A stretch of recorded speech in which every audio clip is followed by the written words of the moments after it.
Que o Senhor te abençoe, meu irmão, minha irmã. Que bom estar com você aqui nesse início de semana. Nós precisamos, não é verdade, começar a nossa semana da maneira certa, como fez Maria, escolhendo a melhor parte. É claro que durante a semana vamos correr de um lado para o outro, com muitas ocupações.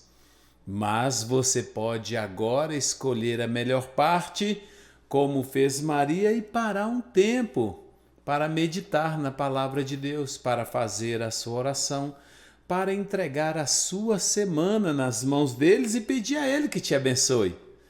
Hoje eu vou ler o Evangelho segundo Lucas no capítulo 8. Vou ler do versículo 1 até o versículo 3.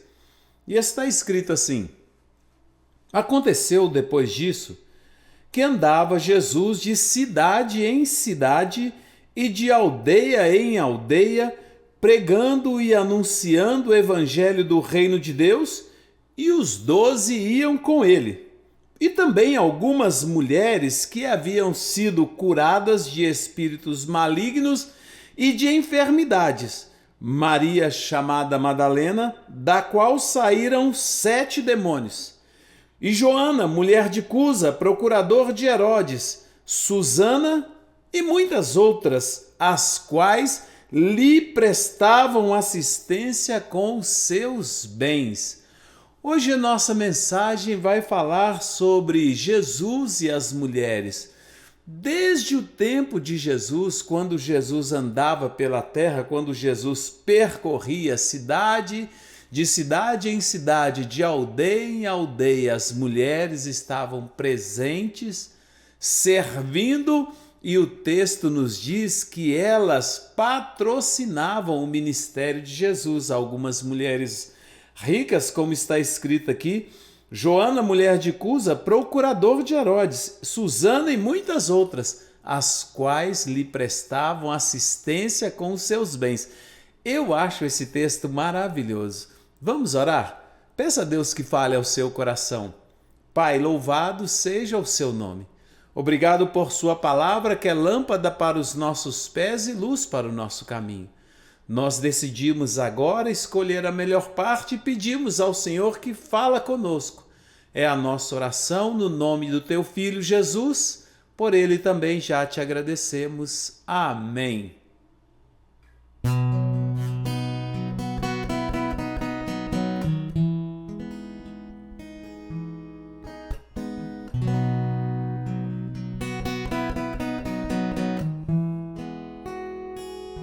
Vamos adorar. Meu Jesus, Salvador, outro igual não há. Todos os dias quero louvar as maravilhas de seu amor.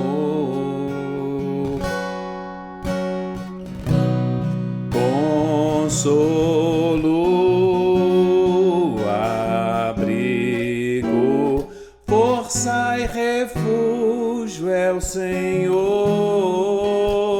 Com todo o meu ser, com tudo que sou, sempre te adorarei.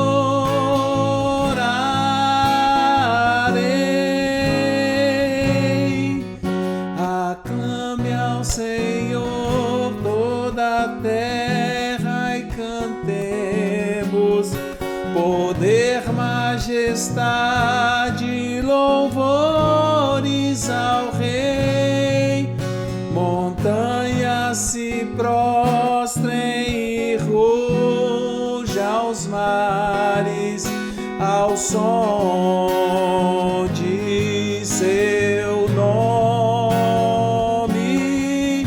Alegre te louvo por teus grandes feitos, firmado estarei, sempre te amarei. Incomparáveis são todos tuas promessas, incomparáveis são tuas promessas, incomparáveis são tuas promessas para mim.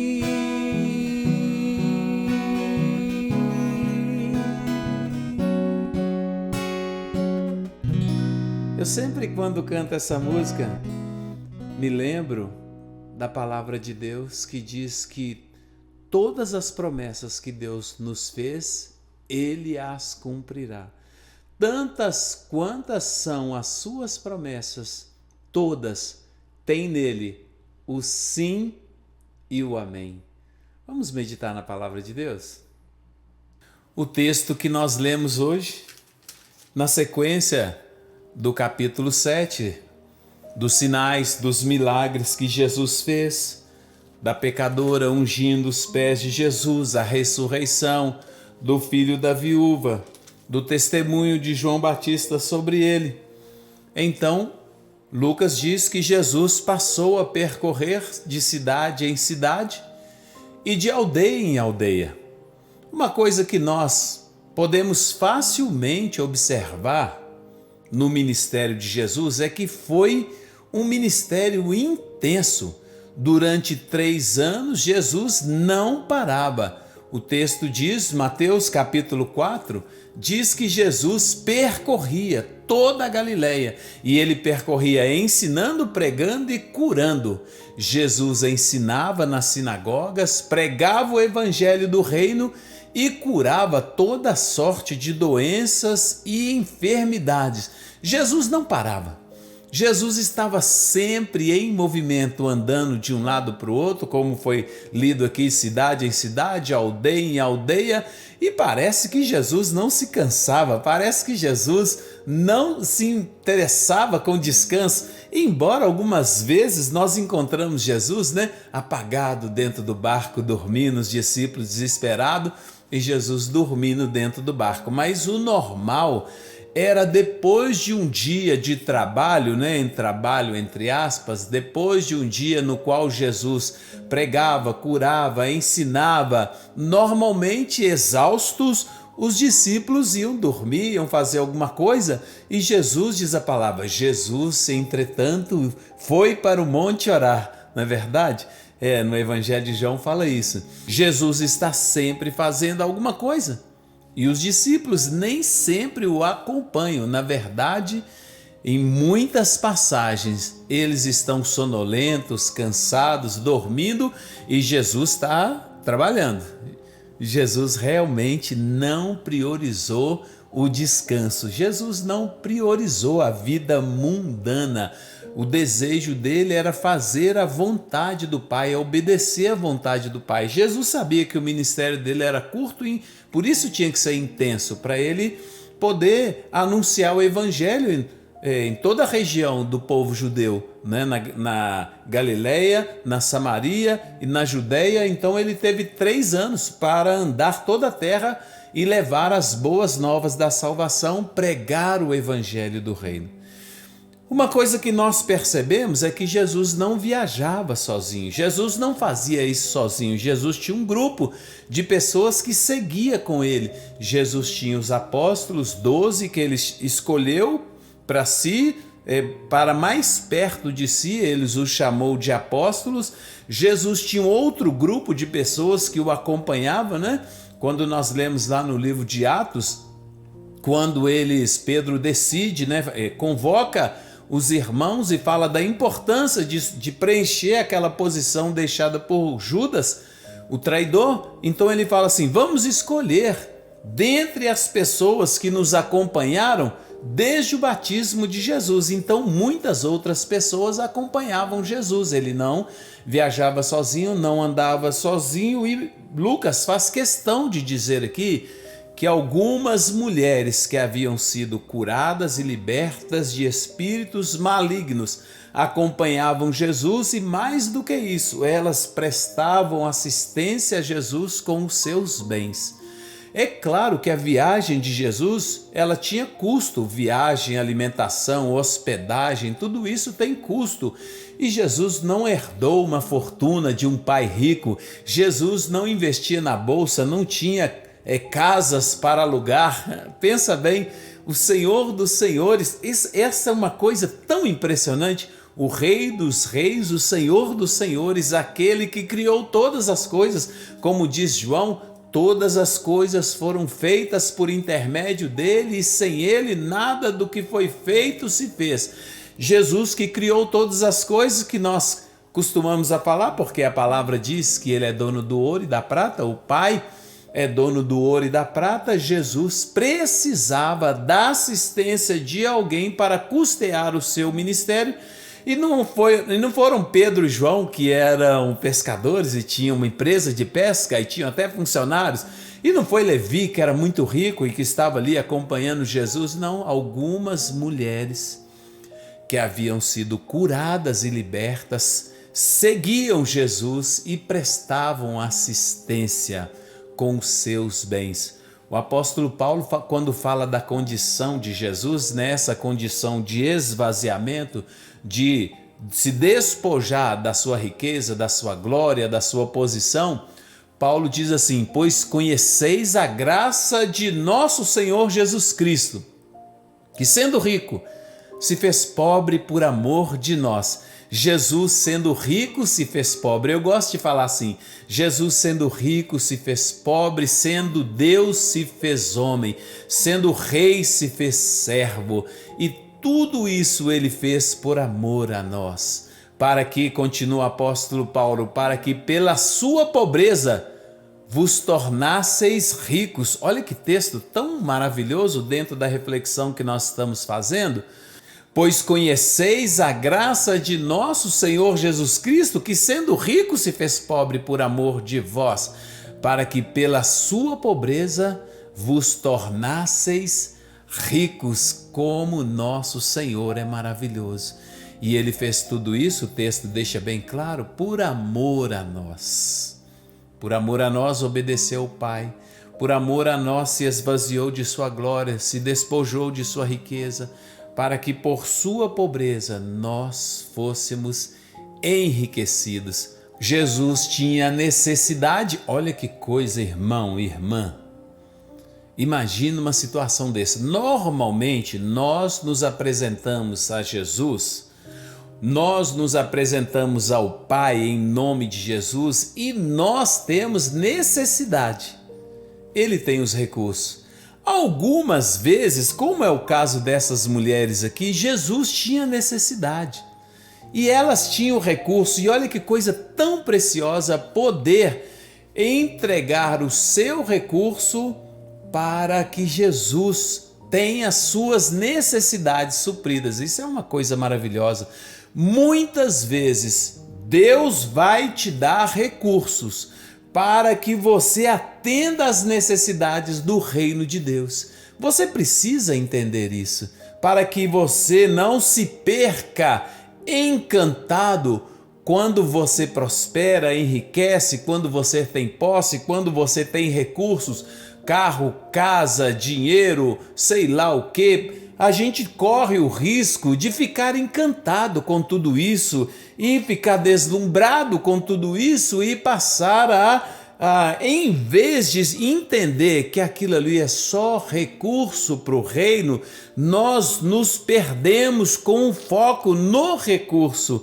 O que nós precisamos saber é que o reino tem necessidades, o rei tem necessidades e o recurso que está na sua mão pode ser empregado para suprir a necessidade deles.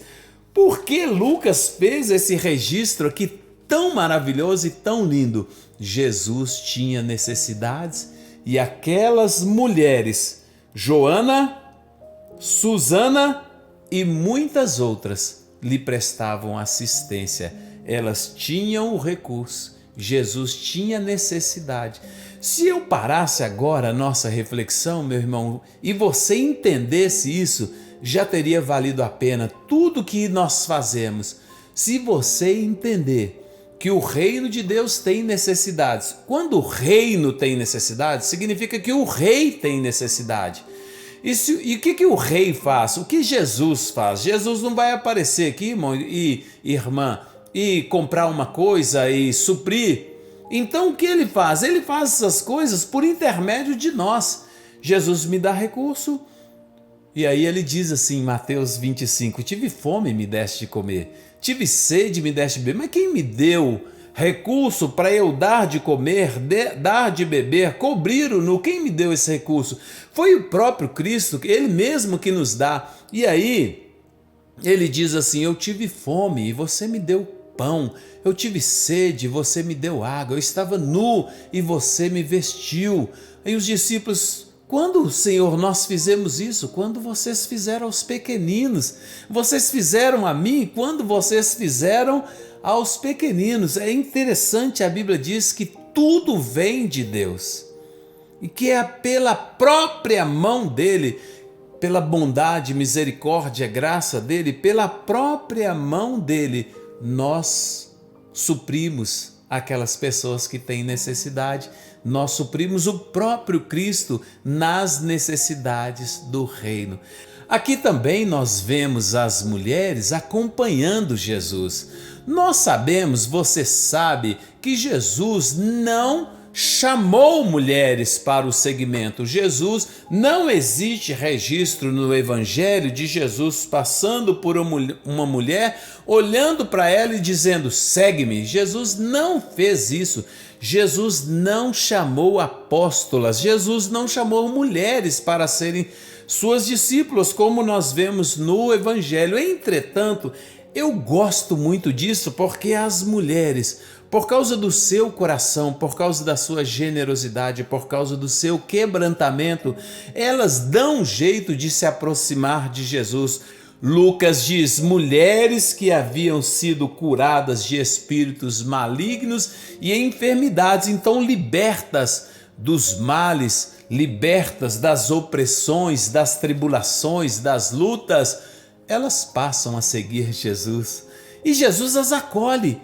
Em uma sociedade patriarcal, a sociedade bíblica descrita no tempo de Jesus e antes de Jesus, no Antigo Testamento, é uma sociedade patriarcal em que a mulher, ela quase não tem espaço de fala, de manifestação, embora quando a Bíblia fala de Sara, quando a Bíblia fala de Rebeca, quando a Bíblia fala das mulheres, Raquel, Lia, a Bíblia fala com reverência, reconhecendo a importância dessas mulheres, reconhecendo a importância de Sara, a importância de Rebeca, a importância de Lia. A Bíblia reconhece o valor e a importância dessas mulheres. Entretanto, dentro da cultura daquele povo, de uma maneira geral, nesta sociedade patriarcal, as mulheres tinham pouco espaço. Os rabinos não acolhiam as mulheres como discípulos. Os rabinos recusavam-se a ensinar as mulheres.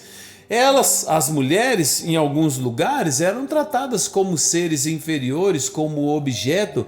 Jesus muda tudo isso. Jesus acolheu as mulheres, Jesus curou essas mulheres, Jesus passou tempo ensinando essas mulheres, Jesus admitiu mulheres na sua comunhão. Tem um texto que eu acho maravilhoso no Evangelho, quando Jesus sobe, está subindo para ser crucificado, ele para na casa de Marta e de Maria. Eu já falei hoje sobre esse texto, escolher a melhor parte no nosso começo. E Maria, o que Maria faz? Maria faz uma coisa impressionante, porque Jesus se assenta, Marta está trabalhando, preparando a refeição, e os discípulos se assentam Jesus se assenta para ensinar, os discípulos se assentam para aprender e Maria se assenta entre eles. Maria não tinha aquele lugar, Se fosse olhar dentro da cultura daquele povo, ela não tinha o lugar de discípula, ela não tinha o lugar de apóstola, mas ela se assenta entre eles e ela fica vidrada em Jesus. Essa mulher é extraordinária, essa mulher me impressiona. E a irmã dela fala assim, Senhor, chama a atenção dela. Fala com ela vir para me ajudar. Marta está falando assim, lugar de mulher agora é na cozinha. Lugar de mulher é preparando a comida. O lugar da mulher não é esse aí onde ela está, aí é o lugar dos homens. Jesus fala assim, Marta, Marta, você anda ocupada com tantas coisas, corre de um lado para o outro. Maria escolheu a melhor parte. Não existe nada melhor para você, para mim, para minha irmã, para você, para sua filha, para sua mãe, do que escolher a melhor parte e se assentar aos pés de Jesus para aprender.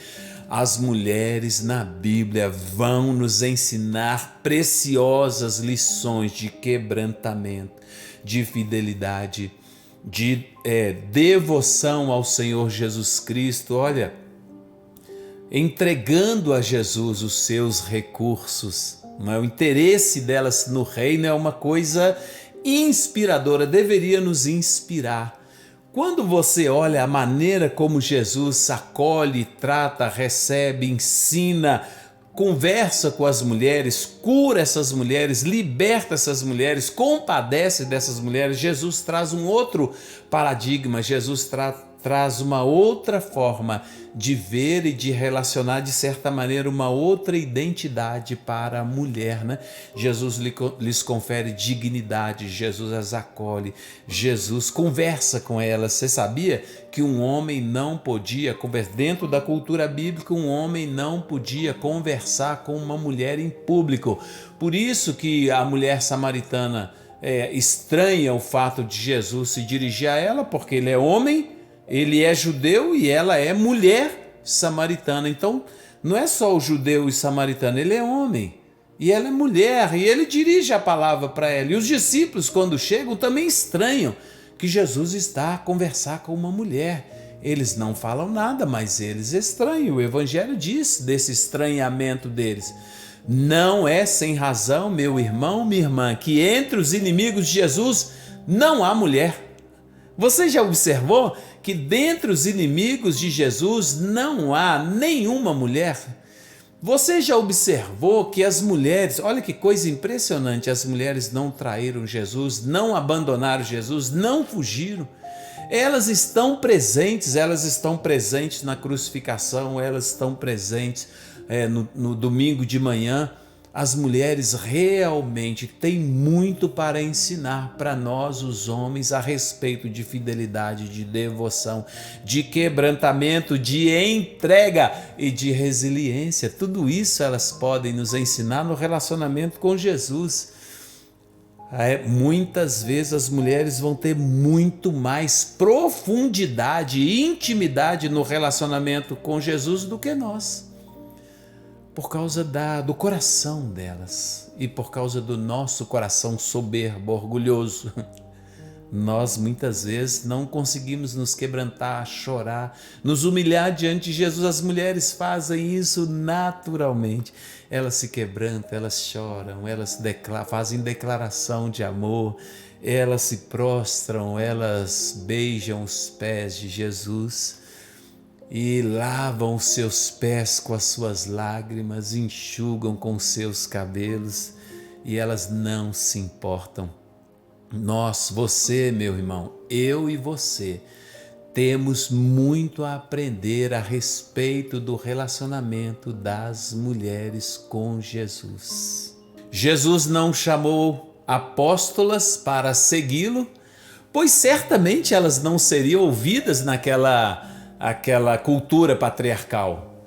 Porém, as mulheres sempre deram um jeito de estar perto de Jesus e de lhe assistir, seja preparando uma refeição, caso de Marta, seja custeando, dando assistência com os bens, no caso de Susana, no caso de Joana, então, e outras mulheres, elas sempre estavam por perto. Talvez por tudo isso, a honra de ser a primeira testemunha da ressurreição de Jesus tenha sido dada a uma mulher. Quando Jesus ressuscitou, claro, a vocação, o interesse, o quebrantamento, a fidelidade, elas não fogem, elas não traem, elas não viram as costas, elas não vão embora, elas não perdem a fé, elas vão atrás, elas estão próximas, elas estão presentes. Até hoje é assim, sabia? Você entra na igreja e tanto faz a comunidade. Pode ser uma comunidade católica, pode ser uma comunidade evangélica. Você vai encontrar as mulheres ali fiéis, sustentando o sacerdócio, cuidando, dando pão, né? Levando uma matulinha, né? Lá na igreja é assim. No domingo, já vem as irmãs com uma matulinha. Eu trouxe para o senhor, pastor. Opa, um dia o pastor não foi. Eu que estava lá. Aí eu fui e cobrei assim, mas cadê a matulinha do pastor, né? Cadê a minha marmitinha, né? Ah, mas o senhor não precisa. Elas brincaram, porque o nosso pastor mora sozinho, né? E aí ele fala assim que a refeição dele é brincando, né?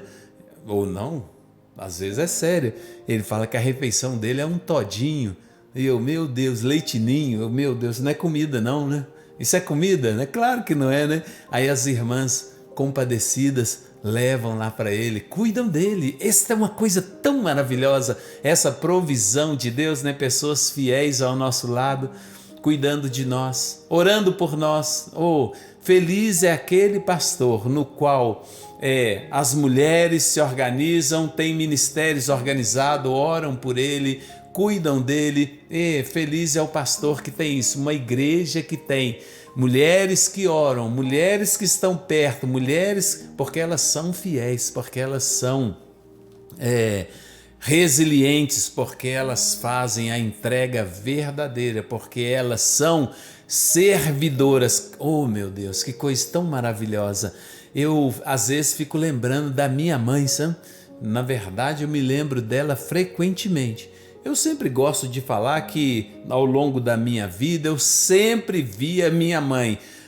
Minha mãe estava orando, ela estava lendo a palavra ou estava adorando. Minha mãe gostava de cantar enquanto trabalhava e muitos cânticos eu aprendi com ela, né? Outros eu aprendi com outras mulheres, né? Com a irmã Maria, que foi minha pastora, e às vezes eu até confundo as duas. Será que essa música que eu aprendi com a irmã Maria ou aprendi com a minha mãe? Não sei. Né? Fica parecendo que as duas eram minhas mães, né? Mas mistura assim às vezes na minha cabeça. Mas eu sempre lembro da minha mãe fazendo as atividades da casa, adorando a Deus, lendo, orando. As mulheres são assim.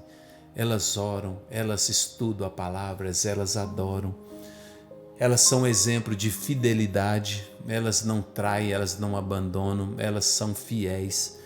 Elas são exemplo de resiliência, né? Elas estão ali lutando, perseverando nos ministérios, mesmo nas dificuldades.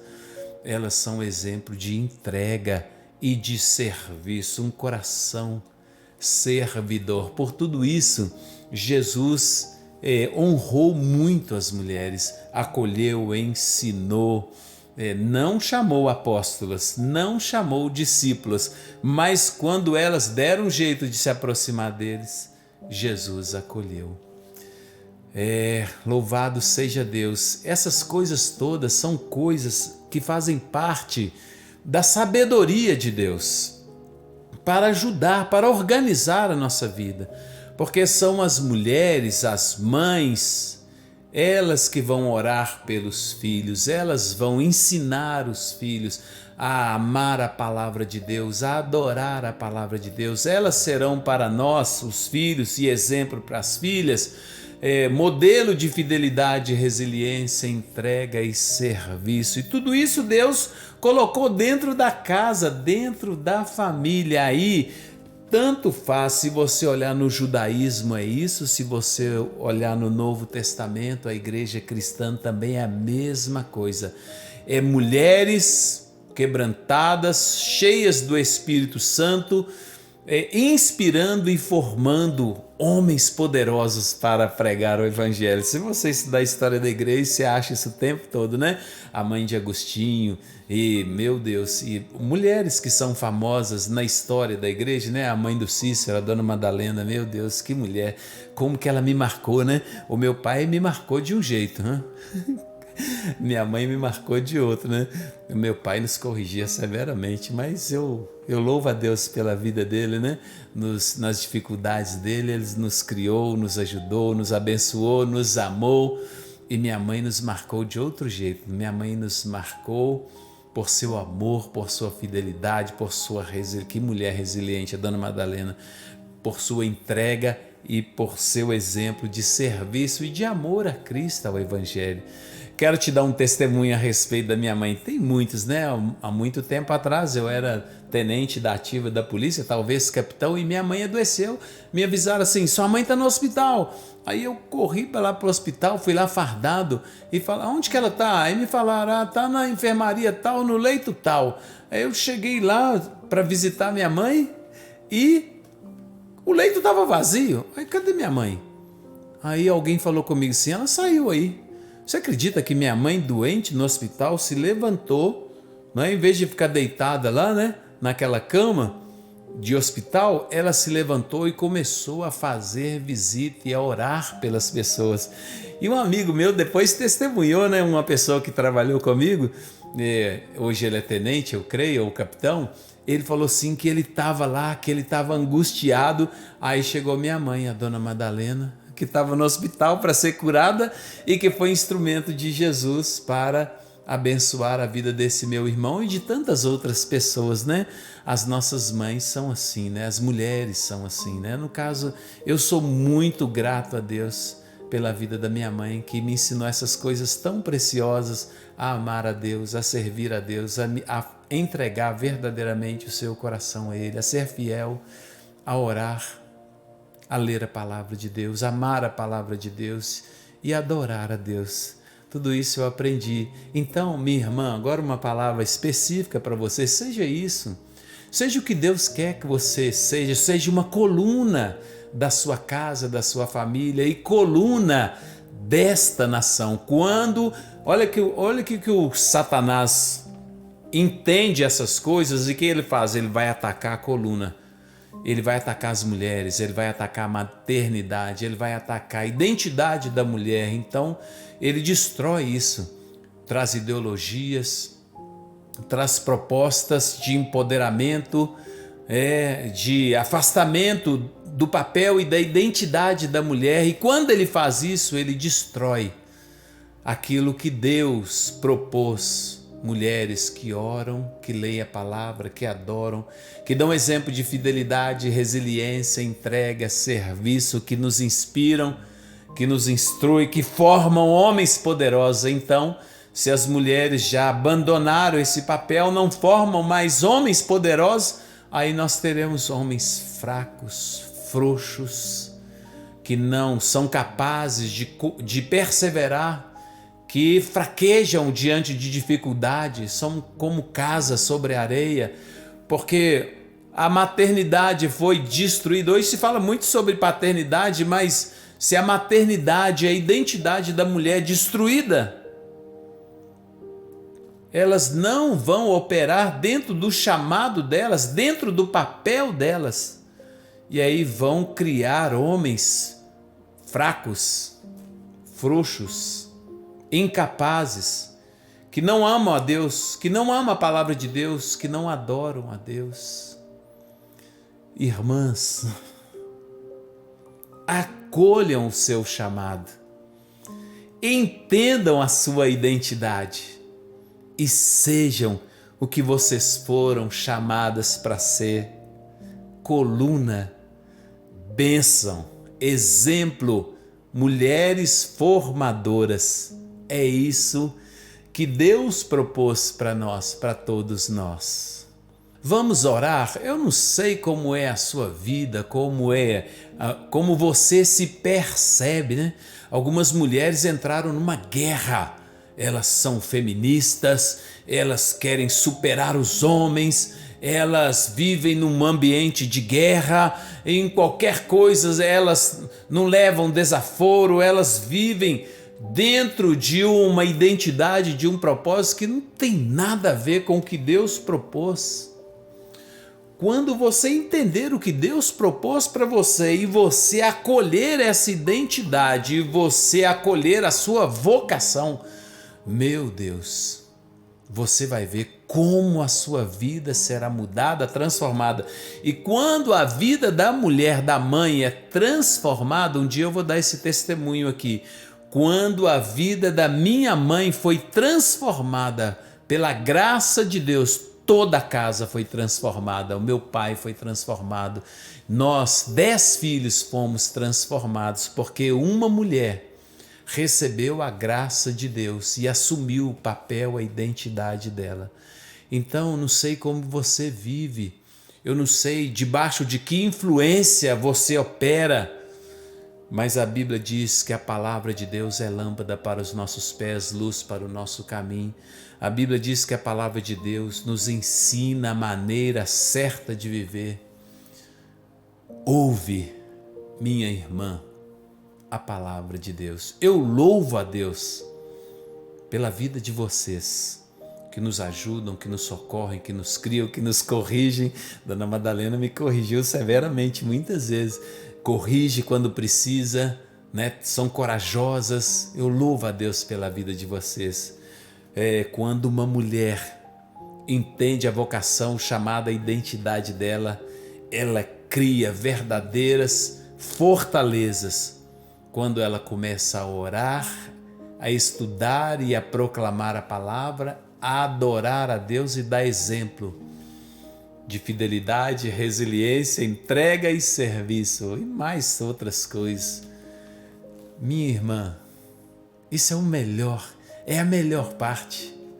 Escolha a melhor parte aí. Comecei falando da melhor parte, expliquei a melhor parte no meio e agora estou te dando uma palavra de encorajamento. Minha irmã, escolha a melhor parte e você vai ver sua vida, sua casa, tudo mudado, transformado, tocado pela graça e pelo poder de Deus. Vamos orar? Senhor, obrigado por sua bondade, amor e misericórdia. Sua palavra verdadeiramente nos ensina a maneira de viver. A sua palavra é sabedoria do céu, sabedoria de Deus, Pai. Infelizmente, muitos nós temos seguido a sabedoria humana.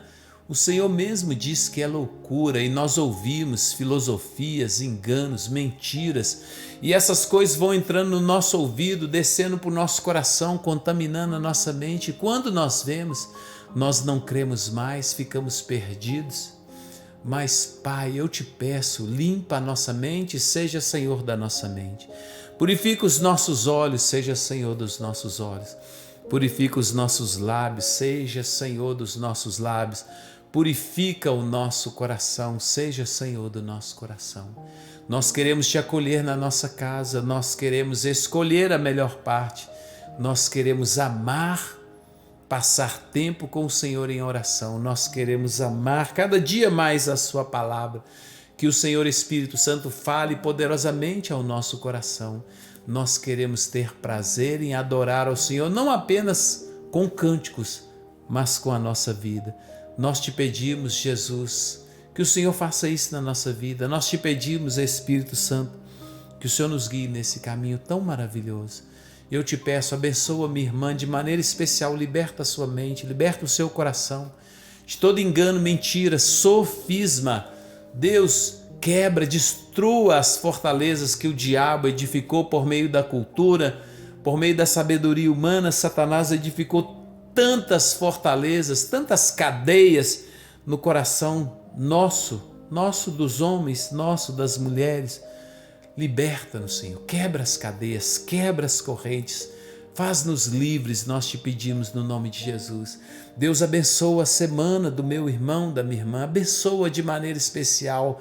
Deus, fale ao coração dele e dela, traz graça, alegria, saúde, força, traz a bênção do Senhor sobre o meu irmão, da minha irmã, da vitória, aplana o caminho. Senhor, no nome de Jesus, livra do mal, das ciladas. Deus, que o Senhor nos esconda todos debaixo das suas asas e nos dê a sua bênção, nós te pedimos no nome de Jesus.